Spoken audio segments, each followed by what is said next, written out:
Prime Minister Trudeau on his way to work. Sir, what is it with all these men with guns around here? Haven't you noticed? Yeah, I've noticed them. Why you people decided to have them? What's your worry? I'm not worried, but you So seem if you're to not be. worried, what's your... I know. I'm worried about living in a town that's full of people with guns running around in it. Are you? Have they done anything to you? Have they pushed you around or anything? They've pushed around friends of mine, Yeah? What were your friends doing? trying to take pictures of them. Aha! Is that against the law? No, not at all. Well, Doesn't it worry you, having a town, that you've got to resort to this kind of thing? No, it doesn't worry me. I think it's natural that if people are being abducted, that they be protected against such abduction. What would you do if a Quebec minister, another Quebec minister were abducted, or a federal minister? Well, but isn't that one of the... Is your position that you should give in to the 7 demands of the FLQ? And Not at all. My position's completely the opposite. what is your position? My position is that you don't give in to any of them. All right. But you don't protect yourselves against the possibility of blackmail. Well, how can you protect everybody that is going to be a possible target without a much bigger military force, without putting somebody on everybody in the country, turning it into almost a police state? So what do you suggest? That will protect nobody. How can you protect them all? Well, you can't protect them all, but are you therefore arguing that you shouldn't protect any? Well, that's right. That's your position. Right. All right, so Pierre Laporte wasn't protected and he was abducted. If you had hindsight, would you not have preferred to protect him and Mr. Cross? Well, it's second guessing. It's pretty easy, but you can't. Well, all do right, it. but I'm asking you to first guess now. No, because it's impossible. Would it have been impossible to protect cabinet ministers of the provincial government or diplomats? I would suspect so. With all the diplomats there are in this country, Well, we got a big army. you're going to use it up pretty fast at this rate. What do you mean at this rate? What, 6 and I 7? can interpolate something here. You seem to be thinking this in your statement in the House this morning. You seem to be saying that you thought the press had been less than responsible in its coverage of the story so far. Could you elaborate on that? Not less than responsible. I was suggesting that I should perhaps use a bit more restraint, which you're not doing now. You're going to make a big news item of this, I'm sure. Well, with great respect, You know, it is a big news item. Yeah, but the main thing that the FLQ is trying to gain from this is a hell of a lot of publicity for the movement. Recognition. And I'm suggesting that the more recognition you give to them, the greater their victory is, and I'm not interested in giving them a victory. But Would you surely a proposition that perhaps it would be wise to use less inflammatory terms than bandits when you talk about a bunch of people who have the lives of 2 men in their hands? You don't think they're bandits?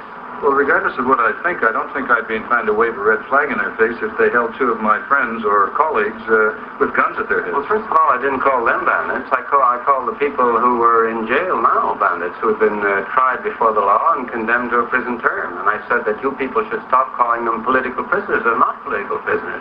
They're outlaws. They're criminal prisoners. They're not political prisoners. And they're bandits. That's why they're in jail. But with your army troops, you seem to be combating them as almost as though it is a war.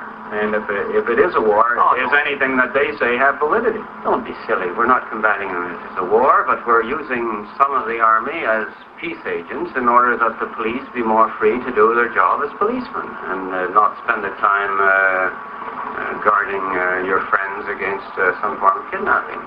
But you said earlier that you protect them in this way, but you have said before that this kind of violence, what you're fighting here, the kind of violence of the FLQ, can lead to a police state.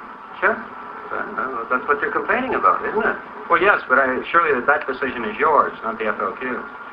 Yeah, but I've asked you what your own logic is. It's to let them abduct anybody and not give any protection to anyone. And call off the police. That seems to be your position. Not call off the police. Surely the police's job is to catch people who break the law. Yeah, but not to give protection to those citizens who might be blackmailed for one reason or another. Which must be half the population of the country in one way or another. I explain it badly, I think, but what you're talking about, to me, is choices. And my choice is to live in a society that is free and democratic, which means that you don't have people with guns running around in it. All right, then. And one of the things I have to give up for that choice is the fact that people like you may be kidnapped.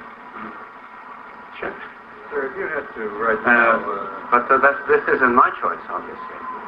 You know, I think it's more important to get rid of those who are committing violence against the total society and those who are trying to run the government through a parallel power by establishing their authority by kidnapping and blackmail. And I think it's our duty as a government to protect government officials and